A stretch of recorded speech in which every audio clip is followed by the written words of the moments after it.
Assalamualaikum warahmatullahi wabarakatuh. Berjumpa lagi dengan Ibu Utruza Imba Bidara. Pada kesempatan kali ini senang sekali Ibu dapat menyampaikan kembali sebuah materi berkaitan dengan bahasa Indonesia. Sebelumnya kita ucapkan basmalah bersama. Bismillahirrahmanirrahim. Anak-anak, pada kesempatan kali ini Ibu akan membahas bab 3, yaitu tentang teks anekdot. Semuanya sudah siap? Kata teks anekdot ini mungkin sedikit aneh atau baru pertama kali didengar oleh kalian, karena materi teks anekdot ini ketika di SD ataupun di SMP kalian belum mempelajarinya. Tapi sebenarnya teks anekdot ini merupakan materi yang sangat asik kalau menurut Ibu ya. Kenapa? Karena nanti kita akan bahas lebih dalam. Sebelumnya Ibu akan membahas tujuan dari pembelajaran ini. Hasil dari pembelajaran teks anekdot, kalian diharapkan mampu memberikan kritik dari teks anekdot mengenai aspek makna secara tersirat. Kemudian yang kedua, kalian mampu mengonstruksi makna tersirat dalam sebuah teks anekdot. Yang ketiga, kalian mampu menganalisis struktur dan unsur kebahasaan teks anekdot. Keempat, kalian mampu menciptakan kembali teks anekdot dengan memerhatikan struktur dan unsur kebahasaannya.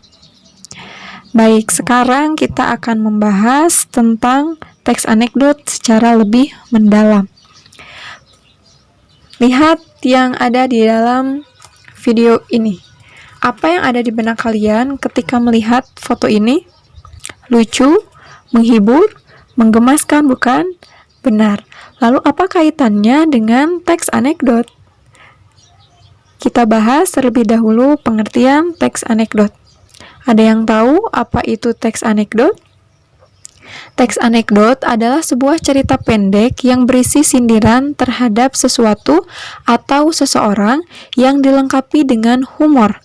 Anekdot digunakan untuk menyampaikan kritik, tetapi tidak dengan cara yang kasar dan tidak menyakiti ataupun menyinggung. Teks anekdot biasanya mengangkat cerita orang-orang penting atau tokoh masyarakat yang terkenal. Kemudian ditulis berdasarkan kejadian, kita berikan kritikan, yang kemudian kritikan itu dapat dijadikan pembelajaran di dalam masyarakat. Selanjutnya, fungsi dari teks anekdot. Teks anekdot memiliki fungsi sebagai sarana hiburan atau intermezzo yang dilengkapi dengan sindiran terhadap sesuatu hal yang disampaikan secara tidak langsung, agar menghindari konflik dan terdapat pesan moral yang disampaikan dan bisa diterima oleh banyak orang. Kemudian, ciri-ciri dari teks anekdot. Ada 7 ciri teks anekdot. Yang pertama yaitu berhubungan dengan kenyataan. Kenapa berhubungan dengan kenyataan? Karena cerita yang diambil merupakan cerita yang terjadi di dalam masyarakat. Kemudian yang kedua, bertujuan untuk menyindir secara halus. Jadi yang kita sampaikan adalah kritikan, tapi kritikan yang kita sampaikan kita berikan sedikit humor supaya yang disindir itu tidak merasa tersinggung. Yang ketiga, diceritakan secara singkat. Kenapa harus singkat? Karena kalau yang panjang itu namanya bukan teks anekdot ya, tapi cerita, novel ataupun cerita-cerita lainnya. Yang keempat, lucu dan bersifat menghibur.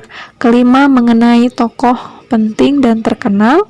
Keenam, terdapat makna yang tersirat, artinya makna yang masih terkandung namun tersembunyi di dalam bacaan. Kemudian yang ketujuh, menggunakan tokoh hewan atau manusia, biasanya disebut dengan partisipan. Selanjutnya, apa perbedaan teks anekdot dengan cerita humor? Ada perbedaannya. Perbedaan yang pertama, teks anekdot biasanya makna yang disampaikan adalah makna yang tersirat, bukan makna yang sesungguhnya. Sedangkan cerita humor itu tidak mengandung makna yang tersirat.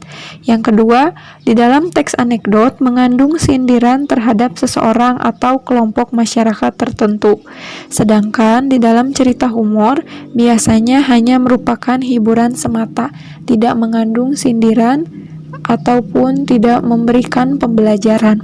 Kemudian perbedaan yang ketiga yaitu di dalam teks anekdot biasanya membahas topik mengenai hal yang berhubungan dengan kepentingan orang banyak. Sedangkan cerita humor, topik yang dibicarakannya itu biasanya topik umum yang ada dalam kehidupan sehari-hari dan tidak berhubungan dengan banyak orang. Setelah kita membahas perbedaan teks anekdot dengan cerita humor, kita akan menyampaikan persamaan teks anekdot dengan teks humor. Persamaan teks anekdot dengan teks humor yaitu keduanya sama-sama mengandung unsur kelucuan atau unsur humor. Biasanya, ide cerita dalam teks anekdot berasal dari kejadian nyata yang kemudian dijadikan sebagai dasar cerita lucu dengan menambahkan unsur rekaan seperti mengganti nama tokoh, waktu, dan tempat peristiwa yang terjadi. Begitu. Selanjutnya, kita akan membahas struktur teks anekdot. Terdapat 5 struktur teks anekdot. Yang ke-1, abstraksi, kedua, orientasi, ketiga, krisis atau komplikasi, keempat, reaksi, dan yang kelima, koda. Apa itu abstraksi? Abstraksi merupakan pendahuluan yang menyatakan latar belakang atau gambaran umum tentang isi suatu teks. Yang kedua, orientasi. Orientasi merupakan bagian cerita yang mengarah pada terjadinya suatu krisis, konflik, atau peristiwa utama. Bagian inilah yang menjadi penyebab timbulnya krisis. Struktur yang ketiga adalah krisis atau komplikasi, merupakan bagian dari inti peristiwa suatu anekdot. Pada bagian krisis inilah biasanya terdapat kekonyolan yang menggelitik dan mengandung tawa. Struktur keempat adalah reaksi. Reaksi merupakan tanggapan atau respon atas krisis yang dinyatakan sebelumnya. Reaksi yang dimaksud dapat berupa penyelesaian terhadap sebuah masalah. Struktur yang kelima, koda. Koda merupakan penutup cerita. Bagian ini biasanya ditandai oleh kata-kata seperti itukah, akhirnya, demikianlah. Namun, perlu digarisbawahi bahwa koda ini bersifat opsional, artinya bisa ada ataupun tidak ada di dalam suatu teks anekdot. Paham ya anak-anak? Kita lanjutkan. Unsur kebahasaan teks anekdot. Terdapat 5 unsur kebahasaan dalam teks anekdot.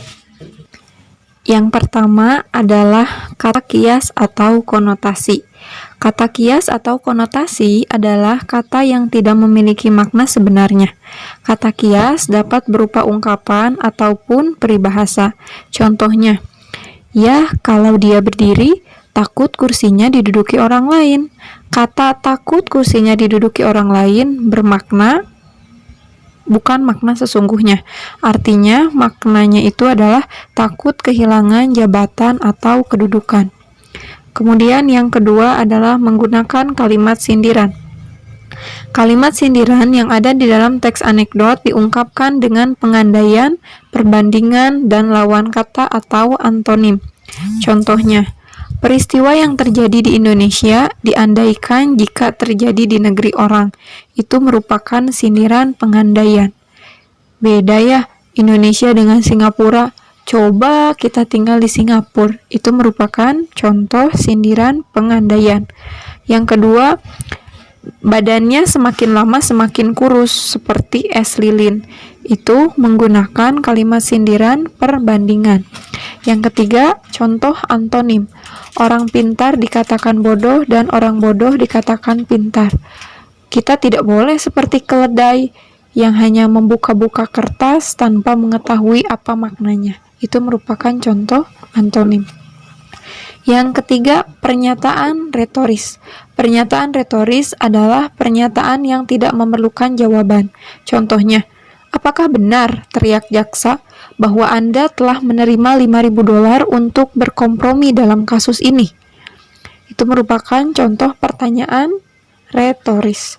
Kemudian yang keempat, menggunakan kata kerja aksi seperti menulis, membaca, berjalan, menatap, dan sebagainya. Contohnya, saksi menatap sambil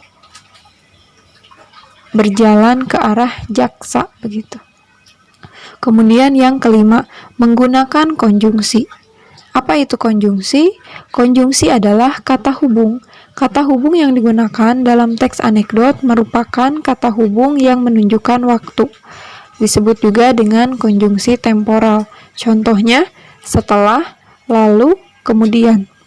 Dan juga konjungsi sebab akibat. Contohnya misalkan seperti maka, karena, dan oleh sebab itu.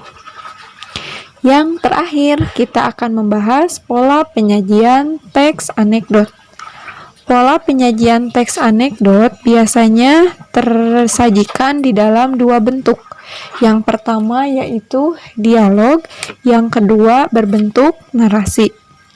Dialog merupakan teks anekdot yang ditulis menggunakan kalimat langsung, ditandai dengan penggunaan tanda petik. Sedangkan narasi merupakan teks anekdot yang ditulis dalam bentuk kumpulan paragraf. Baik anak-anak, sekian pembahasan teks anekdot yang dapat Ibu sampaikan. Tetap jaga kesehatan karena COVID masih mengintai. Apalagi Garut saat ini masih dalam keadaan darurat COVID. Tetap di rumah dan jaga diri. Sekian yang dapat Ibu sampaikan. Mudah-mudahan dapat bermanfaat. Terima kasih. Sampai jumpa video selanjutnya. Wassalamualaikum warahmatullahi wabarakatuh.